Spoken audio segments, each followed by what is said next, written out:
Reproduisez-vous la vie sainte du Christ dans votre propre vie.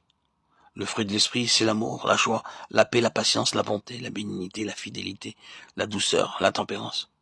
La loi n'est pas contre ces choses. Galates 5, 22, 23. Le caractère de Jésus-Christ dans son harmonie, sa beauté, sa perfection est exprimé dans ses 9 vertus. Un tel caractère n'est pas de nature humaine, mais de nature divine. Quand l'Esprit Saint nous remplit, il reproduit en nous la vie de Christ. Manifestez donc la puissance naturelle de Christ dans l'action.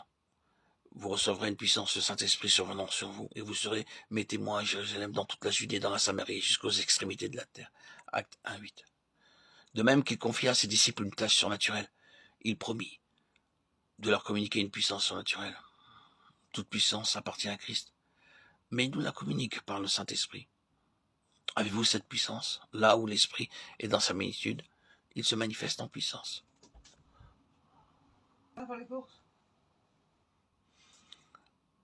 Seule cette puissance peut transformer un chrétien charnel en un chrétien spirituel. Le jour de la Pentecôte, les apôtres furent remplis de l'Esprit, et en comparant leur vie avant et après cet événement, on s'aperçoit d'une transformation radicale. Ils avaient vécu tous les jours avec Jésus, qui leur avait enseigné des vérités profondes, et avait partagé avec eux sa vie de prière. Pendant 3 ans, ils avaient vécu sous le charme de sa personnalité. Constater leur échec, la jalousie, l'ambition, l'égoïsme, l'orgueil, la lâcheté, la volonté propre, la recherche du moi se font jour en eux. En un mot, la défaite se produit sur toute la ligne, rien n'est changé. Mais par le Saint-Esprit, le moi fut détrôné et Christ prit sa place.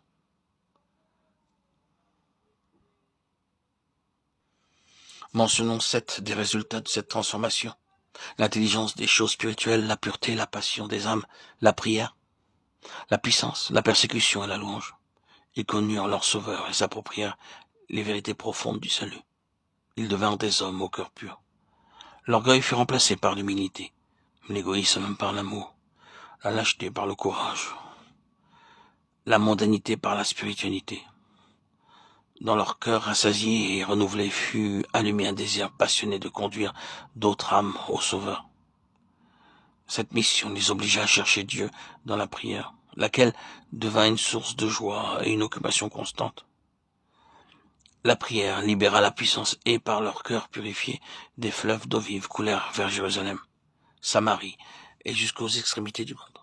Un pouvoir si manifeste attira sur eux de violentes persécutions, mais les murs des cachots ne pouvaient étouffer leur chant de louange.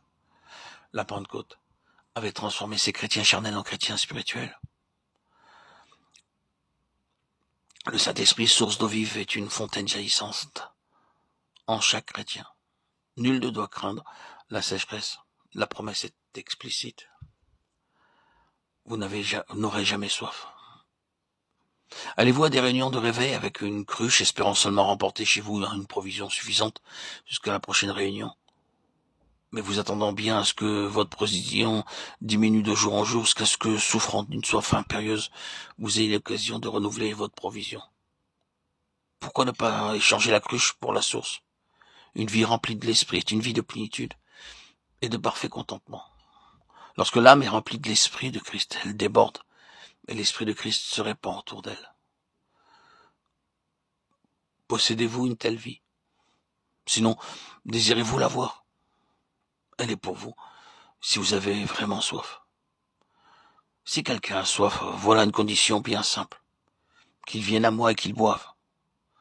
Buvez jusqu'à ce que vous soyez désaltérés, jusqu'à ce que vous possédiez la plénitude de l'esprit, jusqu'à ce que vous débordiez. La plénitude du Saint-Esprit est pour tous ceux qui ont soif et qui boivent de l'eau de la vie.